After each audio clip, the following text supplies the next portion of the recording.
Et on ne vient pas dans l'assemblée parce que les gens sont là ou que les gens ne sont pas là.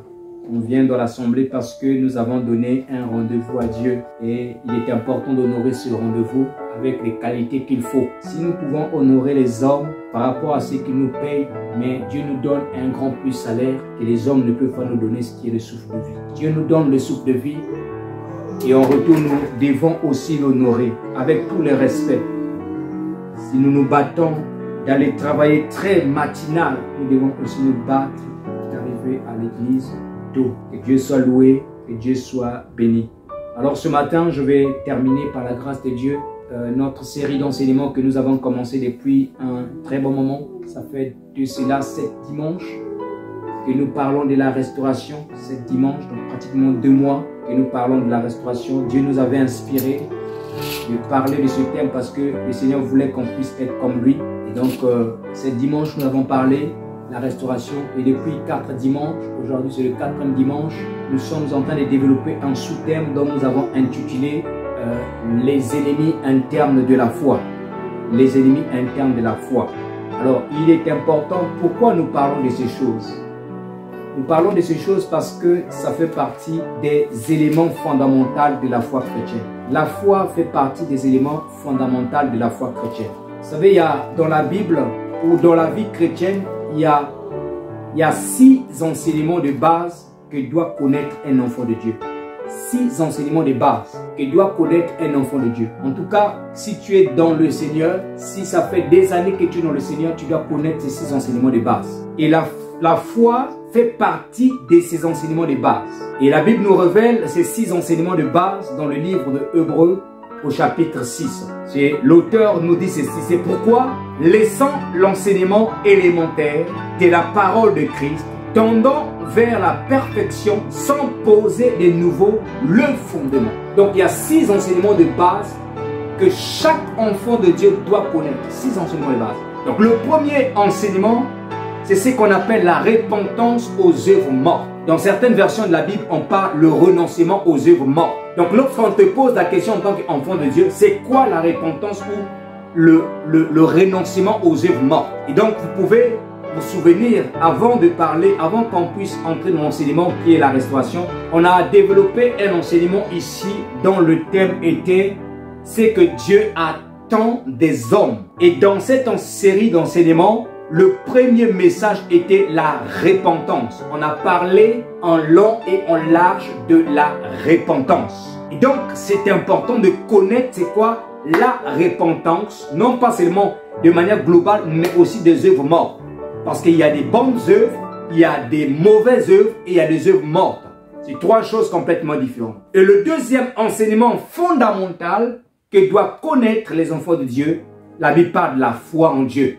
Et c'est ce que nous sommes en train de développer depuis 4 dimanches. Et le 3e fondement, c'est la doctrine des baptêmes. Il y a 2 types de baptêmes.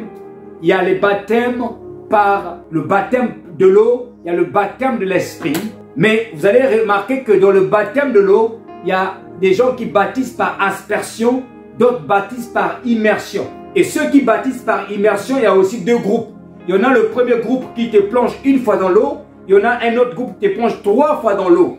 Et d'autres vont baptiser au nom du Père, du Fils et du Saint-Esprit. Et les autres vont baptiser au nom de Jésus-Christ. Donc il faut comprendre la doctrine des baptêmes. Quel est le vrai baptême selon la Bible? Quels sont les baptêmes par exemple que les apôtres ont pratiqués? Et 4e enseignement de base, c'est l'imposition des mains qui est aussi important. Un enfant de Dieu doit connaître à quel moment on doit imposer les mains à quelqu'un. Quelles sont les circonstances qui peuvent être que l'enfant de Dieu peut être emmené à imposer les mains. Et 5e enseignement fondamental de la foi chrétienne, c'est la résurrection des morts. Comprends la résurrection des morts. Et 6e enseignement, le jugement éternel. Donc si tu es un enfant de Dieu, tu dois savoir, comprendre, avoir de la matière par rapport à ces 6 enseignements. Et c'est ce que j'essaie de faire depuis que nous avions commencé l'œuvre, l'implantation de l'église Goshen. D'enseigner ces 6 enseignements de base fondamentale de la vie chrétienne. Donc nous avons vu que la foi fait partie de ces enseignements de base, fondamentaux que doit connaître un enfant de Dieu. Et donc vous allez me permettre de faire un petit récapitulatif par rapport à ce que j'avais dit. Je disais que la foi, non seulement que c'est une substance qui permet à tous les enfants de Dieu de vivre dans le royaume, la foi c'est comme un passeport, c'est ta pièce d'identité. C'est-à-dire que ça te permet de circuler dans le royaume de Dieu. Si tu n'as pas la foi, tu ne peux pas circuler dans le royaume de Dieu. C'est comme quelqu'un, une personne qui est sans papier, qui peut circuler, mais le jour où il se fait arrêter, il est expulsé ou il est mis en prison. Donc la foi, je disais que c'est le badge à double facette. La première facette de la foi, c'est ton identité. C'est-à-dire c'est ta pièce qui te permet en fait de circuler librement. Lorsque les anges te voient, ils voient en toi ce badge-là. Oui, tu as reçu la foi pour permettre de circuler. Ça te permet d'ouvrir les portes. Tu arrives devant une porte, il y a une machine à badge. Tu badges en fait. Et ça te permet d'entrer dans les portes. Ça, c'est la première facette de la foi. Et la seconde facette de la foi, c'est la facette qui te permet de t'approvisionner des choses dans le royaume de Dieu. Les besoins que tu as, tu vas l'attirer en toi par la foi. Si tu n'as pas la foi, tu ne peux pas attirer ces choses-là. La différence entre les deux facettes, c'est que la première facette est surnaturelle. Pourquoi? Parce que la première facette, c'est un don de Dieu. Peu importe l'argent que tu peux apporter à l'église, c'est Dieu qui donne cette foi-là. Voilà pourquoi Paul dit dans Romains chapitre 10, 17, il dit que la foi vient de ce qu'on entend. Et ce qu'on entend vient de la parole de Dieu, la parole de Christ. La foi surnaturelle, elle naît de la parole. Et ce n'est pas, un pasteur ne peut pas te donner cette foi. Cependant, la seconde facette de la foi, c'est la foi naturelle. C'est ce que tout le monde peut avoir. Les païens ont cette foi. Les chrétiens ont cette foi. Mais la différence entre les païens et les chrétiens, c'est que la foi naturelle, parce que le chrétien s'appuie sur les promesses de Dieu, sa foi naturelle peut être renforcée. Sa foi naturelle peut devenir solide, peut avoir un niveau, une autre dimension. Donc la foi naturelle, les chrétiens peuvent en avoir, les païens peuvent en avoir. Et c'est ce qui permet aussi des païens d'obtenir les choses dans ce monde. Ce qui permet aussi aux païens même de s'approcher de Dieu avec foi et d'obtenir les choses. On a pris deux exemples ici. Le premier exemple, nous avons parlé d'un officier romain, un centenier, qui avait un serviteur qui était malade. Cet homme est allé voir Jésus. Il a dit à Jésus ceci: Maître, mon serviteur est malade. Il fait un état de lieu de la situation de son serviteur. Et il ne s'attendait pas à ce que Jésus lui dise que je vais aller le guérir. Et quand Jésus a dit à cet homme: je vais aller avec toi, j'irai le guérir. Cet homme répond à Jésus, il dit: non maître, je ne suis pas digne que tu entres dans ma maison. Mais dis seulement un mot, mon serviteur sera guéri. Car moi qui suis soumis au supérieur, j'ai aussi des gens qui sont à mon service. Quand je dis à l'un viens, il vient. Et à l'autre va, et il va. Et Jésus dit ceci, que je n'ai jamais vu aussi une grande foi en Israël comme il a vu auprès de cet homme-là. Et je disais que la grandeur de la foi de cet homme n'avait rien à voir avec la foi surnaturelle qui vient de la parole de Dieu. Ça n'avait rien à voir. La grandeur de cette personne-là avait la capacité de croire que son problème pouvait être résolu par Dieu. Donc un païen, un incroyant ou un non-pratiquant peut avoir une foi pour dire que Dieu peut me sauver dans cette situation. Et Dieu, dans sa bonté, dans sa grâce, peut aussi agir. Il n'agira peut-être pas tout le temps, mais à cause de sa foi, il peut agir. Et c'est même la raison pour laquelle nous voyons dans ce monde des gens qui investissent dans des projets qui réussissent parce qu'ils ont la foi dans ce qu'ils font. Et le deuxième exemple que nous avons pris, c'était l'exemple d'une femme. On l'appelle une femme syro-phénicienne. Dans certaines versions de la Bible, on parle de la femme cananéenne. Donc, déjà géographiquement parlant, on voit que cette femme, elle n'était pas israélite. Plus qu'elle est du mélange entre la Syrie et la Phénicie à l'époque. Mais cette femme, qu'est-ce qui va se passer? Elle a entendu parler de Jésus. Elle a entendu parler de Jésus. Qu'il y a un prophète en Israël qui est en train de guérir. Donc, elle a traversé les frontières pour rencontrer Jésus. Et quand elle rencontre Jésus, elle rencontre aussi plusieurs objections avant même d'arriver devant Jésus. Les gens le mettent des cales. Comme quoi dans la vie, on peut se retrouver dans des situations où les gens nous mettent des pots de bananes, des cales sur le chemin. Mais la foi démontrera que, c'est-à-dire la détermination nous emmènera en fait à obtenir ce que nous avions. La foi que nous avions nous emmènera jusqu'au bout en fait du projet. Malgré les situations difficiles. Tu fais ça, on t'a bloqué, tu fais ça, mais parce que tu as la foi que je peux obtenir ce que je veux, tu persévères. Cette femme a persévéré. Et quand même elle arrive devant Jésus, Jésus lui dit, je n'ai été envoyé qu'aux brebis perdues de la maison d'Israël. Qu'il n'est pas bon de prendre le pain des enfants et de le donner aux chiens. Il n'est pas bon. Écoutez la réponse de cette femme. Même les chiens mangent les miettes de pain qui tombent de la table de leur maître. Quand Jésus entend ça, Jésus dit, femme, ta foi est grande, qu'il en soit fait selon ta foi. Aussitôt, l'enfant de cette femme fut guéri.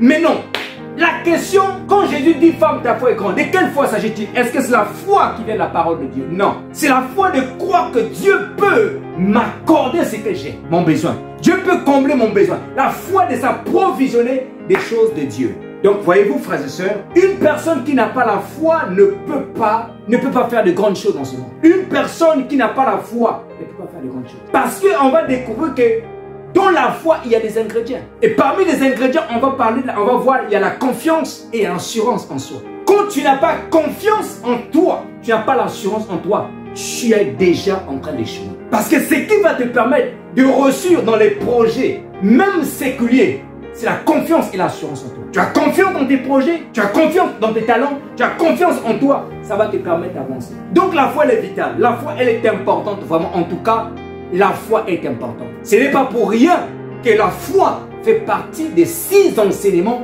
de base de la foi chrétienne. 6 enseignements de base. La foi fait partie. C'est le 2e enseignement après le renoncement aux œuvres mortes, nous dit le livre de Hébreux chapitre 6. 2e enseignement. Tout enfant de Dieu doit comprendre c'est quoi la foi. Est-ce que lorsque quelqu'un dit par exemple, je crois en Dieu, est-ce que cela suffit pour être sauvé? Un enfant de Dieu doit être en mesure d'expliquer ça. L'apôtre Jacques a dit, vous dites qu'il y a un seul Dieu, vous faites bien. Mais les démons le croient aussi et ils tremblent. Donc, il ne suffit pas de dire que j'ai la foi en Dieu. Ou il n'y a qu'un seul Dieu. Non, la foi surnaturelle t'emmène à chercher à devenir comme Dieu. La foi surnaturelle te rapproche de Dieu. Alors que la foi naturelle, c'est une foi qui te permet de vivre les circonstances du monde, d'appeler les choses du monde. Et donc aujourd'hui, nous allons terminer cet enseignement sur les ennemis internes de la foi. Et j'avais dit ceci. La foi, parce qu'elle est importante, elle est combattue. Elle est combattue par des ennemis externes, mais aussi par des ennemis internes. Les ennemis internes qui combattent la foi se situent à 2 niveaux.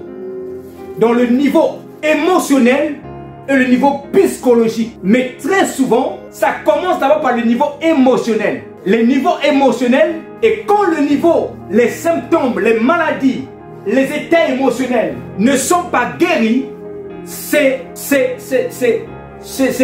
états-là vont provoquer d'autres états maintenant psychologiques beaucoup plus graves qui vont combattre notre foi.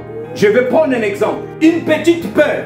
La peur se trouve au niveau de nos émotions. Une petite peur, quand elle n'est pas traitée, elle finira par devenir une phobie, une anxiété. Ça devient chronique, ça devient beaucoup plus grave, ça devient psychologique. Vous voyez? Donc c'est pourquoi c'est important de combattre. Parce que si tu ne combats pas ça, ou si nous ne combattons pas cela, nous allons emmener notre foi à l'extinction. Or, quand tu emmènes ta foi à l'extinction, tu deviens toi-même désagréable à Dieu. C'est donc qu'il est écrit, sur la foi, il est impossible de lui être agréable. Amen.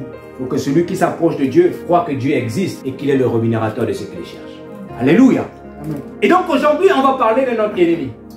Et cet ennemi que nous voulons parler, c'est le 4e et le dernier ennemi que nous voulons aborder. Il s'appelle l'esprit d'infériorité. Oh, j'aimerais que quelqu'un m'aide à dire l'esprit d'infériorité. L'esprit d'infériorité. Je vais essayer d'aller un peu doucement. L'esprit d'infériorité. C'est quoi cet esprit? Vous entendez certainement le mot sentiment d'infériorité. Sentiment d'infériorité. Parce que dans le milieu ecclésiastique, on parle plus du mot esprit. Et dans le milieu scientifique, de l'extérieur de l'église, on parle beaucoup plus des sentiments ou encore des blessures. Donc l'esprit d'infériorité, en fait, c'est le doute de soi. C'est le manque de confiance et de l'assurance en soi. En quelques mots, c'est cela la définition. L'esprit d'infériorité, c'est l'enfant ou le fruit d'un autre esprit qu'on appelle l'esprit de rejet. On appelle ça aussi la blessure de rejet. Les gens utilisent souvent le terme blessure de rejet ou l'esprit de rejet dans le milieu chrétien.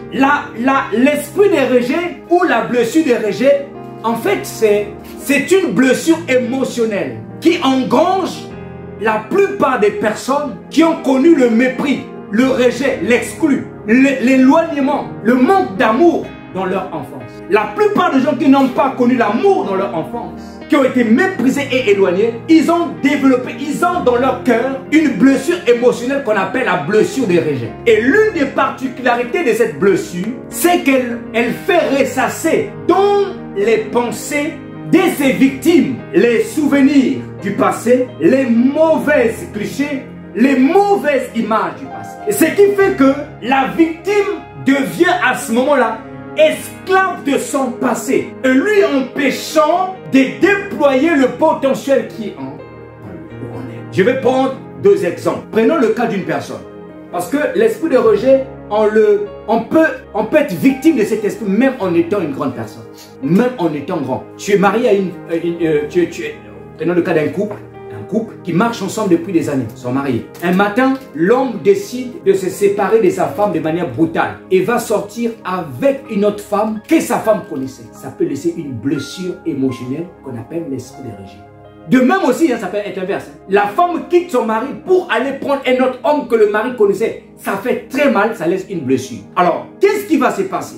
S'il arrivait que cette femme ou cet homme va rencontrer un autre partenaire, celui qui avait été blessé aura du mal à se donner facilement ou à donner facilement de l'amour. Il serait tout le temps dans ses gardes parce qu'il se dirait, si je donne mon cœur, je risquerais encore d'être blessé davantage.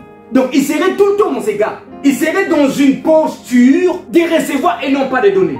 Parce que c'est dit, si je donne et que je reçois encore, et que je subis encore ce que j'ai subi, ça va encore faire grandir ma blessure. Il en est de même pour un enfant. Un enfant qui a grandi dans un milieu où chaque fois quand il allait vers les parents les repoussaient, les parents les rejetaient, les parents l'insultaient, les parents... Cet enfant grandit avec un manque d'amour, Un tel enfant, lorsqu'il va grandir, il va avoir du mal à donner l'amour.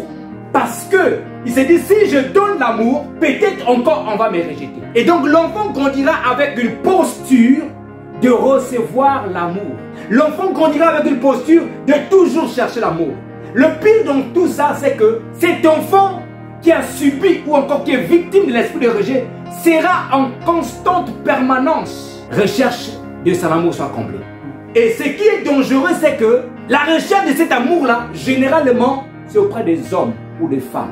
C'est-à-dire auprès des êtres humains. Et ce que ces victimes oublient, c'est que celui envers qui je cherche que mon amour soit, le vide que moi soit comblé, n'est qu'un être humain. Donc, la personne est en recherche constante que son amour soit comblé. Donc, elle est dans une posture de toujours recevoir l'amour et non pas de donner. Pourquoi elle se protège et se dit, si je donne au cas où on me blesse, ma blessure va encore augmenter. Mais elle oublie que derrière, c'est parce qu'il y a un esprit de rejet. Mais non, remarquez une chose. Remarquez, quand la personne rencontre un partenaire qui comble son amour et que le partenaire, un jour, s'énerve parce que l'autre a fait quelque chose de mal, celle qui souffre de l'esprit de rejet va se sentir très mal et va se dire, ah, mais si lui m'abandonne, il y a encore un grand vide qui va se créer en moi.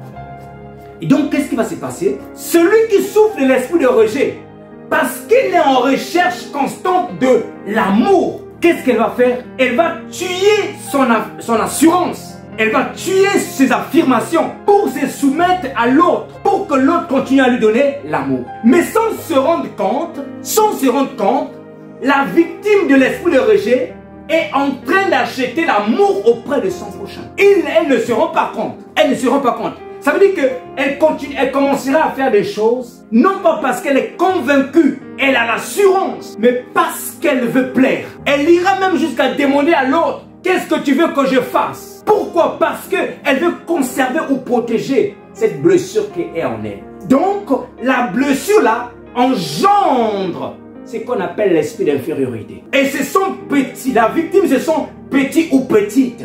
Et ce sont petits, pourquoi? Parce qu'il y a un esprit de rejet qui est d'abord là, qui a engendré un esprit d'infériorité. Et c'est l'un des problèmes, c'est l'un des grands problèmes que nous avons, que le peuple noir a. À cause de quoi? À cause de ce qui s'est passé, l'esclavage. Et ce qui fait qu'on est aujourd'hui, ça nous étonne. Vous imaginez un pays qui a des maçons qui construisent tout le temps des maisons, et quand tu veux construire une école, ils veulent que ce sont des Occidentaux qui viennent les construire. Ils veulent que ce soit les Chinois qui viennent les construire. Pourquoi? Parce que le pays se met en position d'infériorité en se disant que ce qui vient chez les autres, c'est ce qui est meilleur. Alors que dans le même pays, il y a des maçons qui construisent des jolies maisons. C'est quoi? L'esprit d'infériorité. L'esprit d'infériorité, en fait, il vient voler ta capacité. Il vient voler ton assurance. Il vient paralyser le potentiel qui est en toi. Il vient s'aimer en toi les pensées négatives sur toi-même. C'est un voleur de foi. C'est un ennemi de la foi. Et quelqu'un qui souffre de cet esprit ne peut pas faire de grandes choses. Quelqu'un qui souffre de l'esprit d'infériorité ne peut pas faire de grandes choses. Parce qu'en permanence, l'esprit d'infériorité fera naître le doute sur les possibilités de réussir. Tu veux te lancer dans un projet, l'esprit d'infériorité te fait croire que tu ne pourras pas arriver. Que tu n'as pas les compétences qu'il faut. Que tu n'as pas les qualités qu'il faut. Alors que tu as bien les potentiels, tu as bien les capacités qu'il faut. Bien-aimé dans le Seigneur, c'est un esprit qui est dangereux. C'est un esprit qui est dangereux. Le roi Salomon a dit ceci, dans le livre de Proverbes chapitre 23, verset 7. Il dit, car il est comme sont les pensées de son âme. Car il est comme sont les pensées de son âme. Dans notre version, dit, telles que sont les pensées de son âme. L'esprit d'infériorité vient s'aimer dans tes pensées que tu ne peux pas faire grand chose. L'esprit d'infériorité vient s'aimer dans tes pensées que tu n'as pas les qualités qu'il faut. L'esprit d'infériorité vient s'aimer en toi les pensées négatives sur toi-même. Et parce que tu ressasses ces pensées-là, s'aimer ou engendrées par l'esprit d'infériorité, qu'est-ce qui se passe? Tu deviens en fait le résultat de ce que tu penses.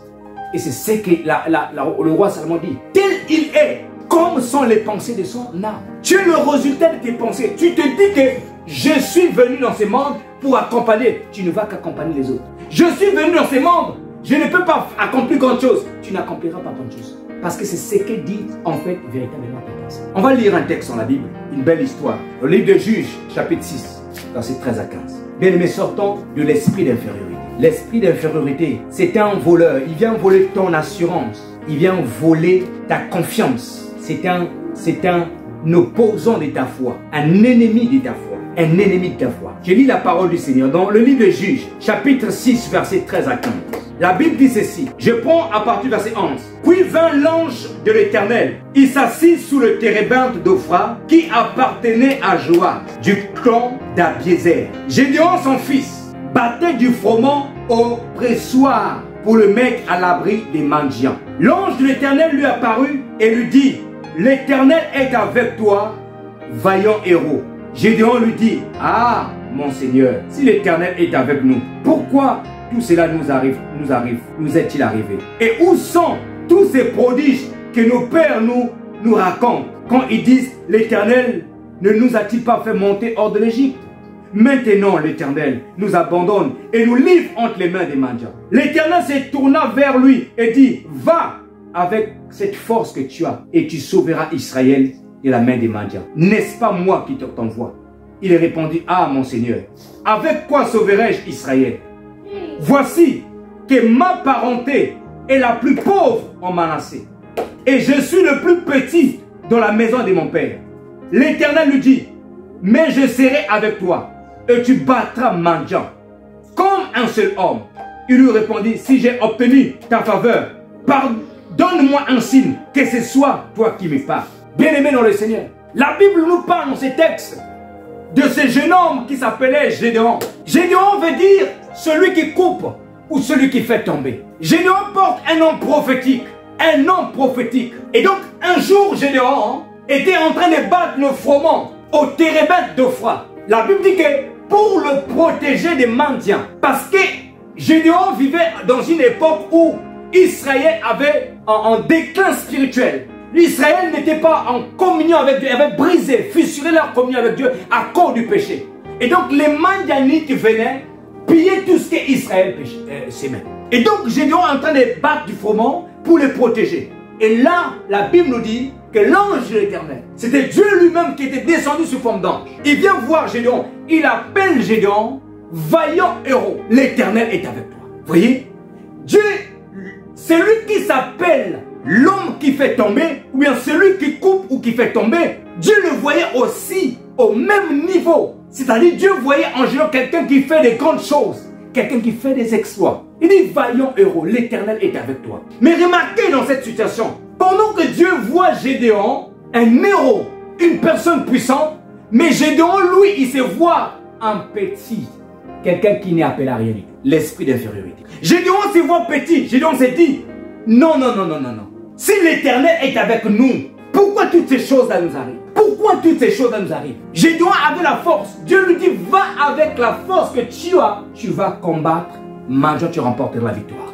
Il y a une force que Dieu a mis en chacun de nous, frères et sœurs. Si tu as accepté, nous avons accepté Christ comme Seigneur et Sauveur. Bien aimé, vous devez savoir, il y a une force que Dieu nous a donnée, une capacité que Dieu a offert à nous pour accomplir des grandes choses. Gédéon ne savait pas qu'il avait cette force. Il a douté de la force de Dieu. Allant même jusqu'à dire, ma famille est la plus pauvre de Manassé. Et que moi, je suis le dernier de la maison de mon père. Je ne sais pas qui avait dit à Gédéon que l'appel de Dieu est lié en fait à notre lignée familiale. Que lorsque Dieu appelle une personne, que Dieu tient compte de la famille dont il est sorti. Gédéon pensait cela. Il s'est dit que non, Dieu ne peut pas m'appeler moi parce que ma famille est la plus pauvre de Manassé. Et que moi je suis le dernier. Non, frères et sœurs dans le Seigneur. Quand Dieu t'appelle, il ne regarde pas la situation familiale. Dieu peut venir te prendre dans une famille où il y a tout le monde sont païens, où tout le monde sont dans le fétichisme. Dieu peut te prendre là pour se servir de toi. Gédéon a oublié qu'il y a eu d'abord Ismaël, le premier fils d'Abraham. Il y a eu Isaac par la suite. Mais Dieu avait choisi Isaac. Et pourtant Isaac était le Seigneur. Il avait oublié qu'il y a eu d'abord Ésaü. Et puis est venu Jacob.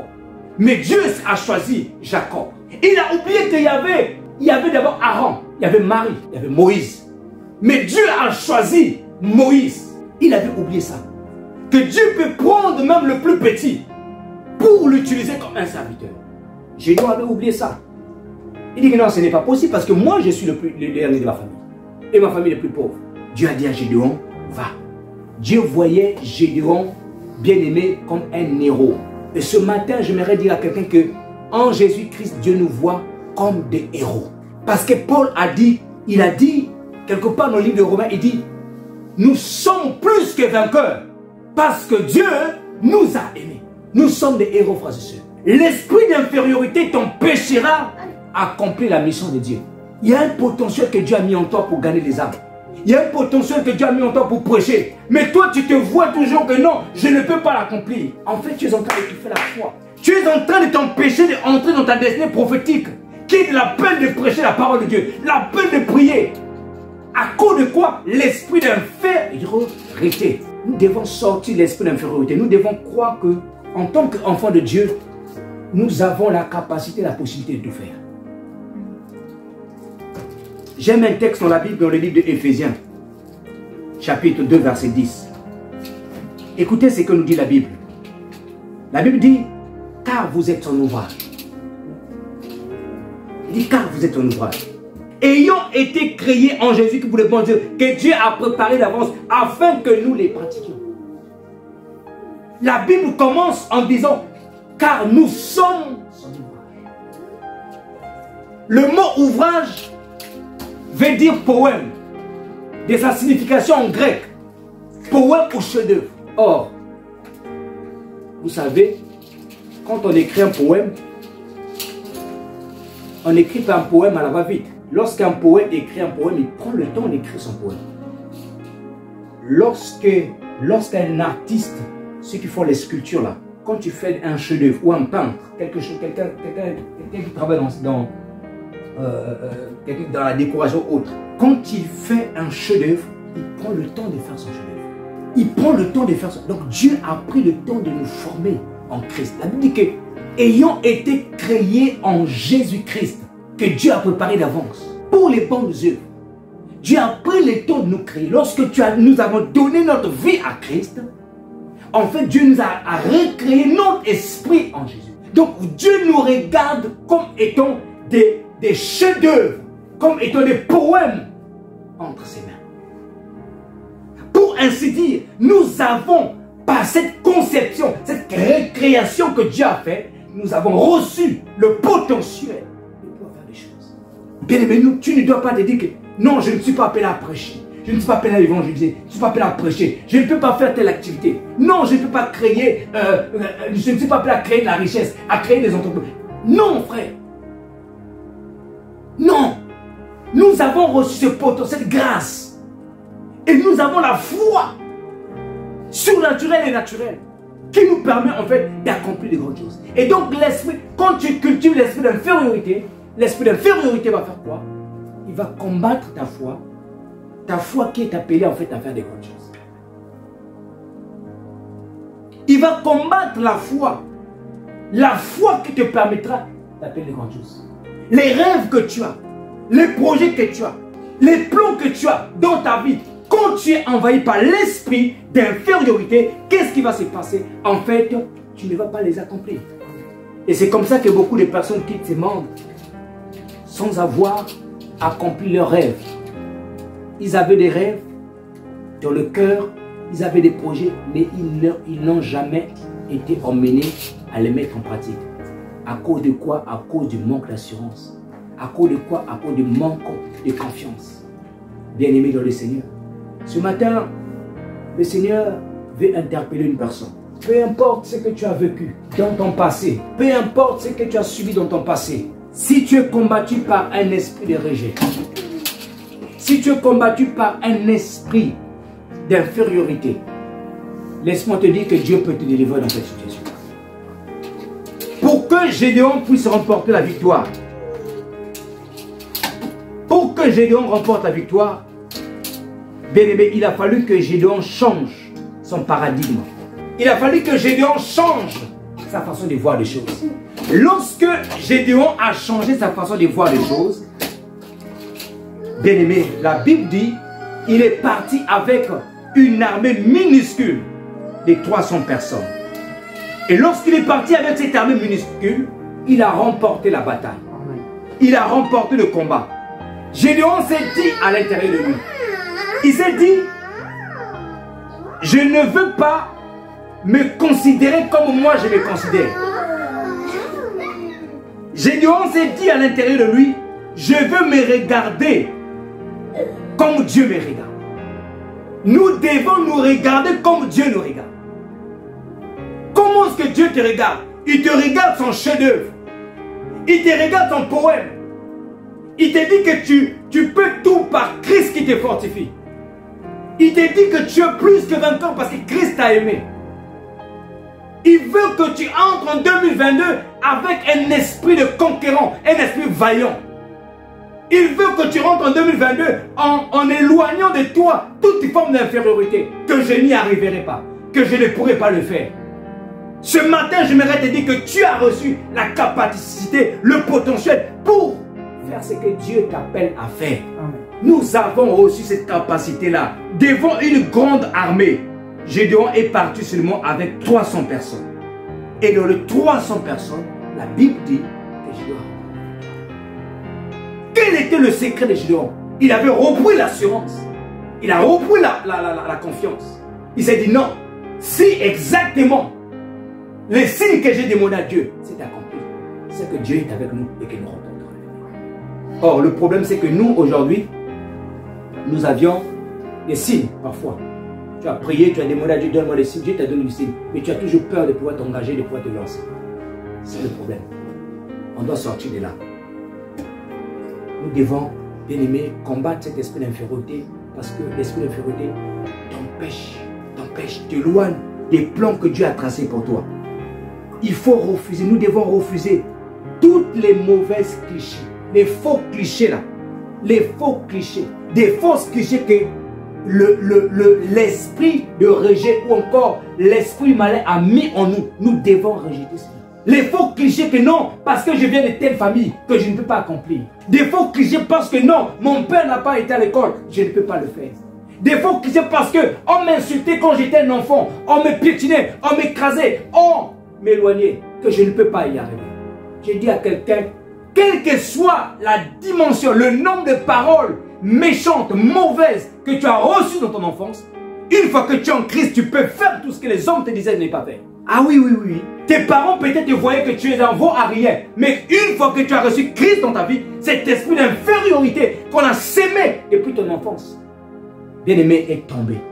Ou encore doit tomber pour manifester. Ou encore témoigner que le Dieu que nous avons reçu, c'est un Dieu de grandes choses. Et nous pouvons faire de grandes choses. Alléluia. Bien-aimé dans le Seigneur. Voilà là où nous terminons cet enseignement sur les ennemis internes de la foi. On a parlé de la dépression, on a parlé de l'esprit de la haine, on a parlé de l'esprit de l'anxiété, la peur. Et aujourd'hui, nous terminons par l'esprit d'infériorité. Adoptons la mentalité de Gédéon. C'est vrai qu'au départ, il ne croyait pas. Mais à la fin, il a fini par croire qu'avec Dieu, je peux faire des exploits. Il est parti de la bataille. Que Dieu vous bénisse. Nous allons nous lever.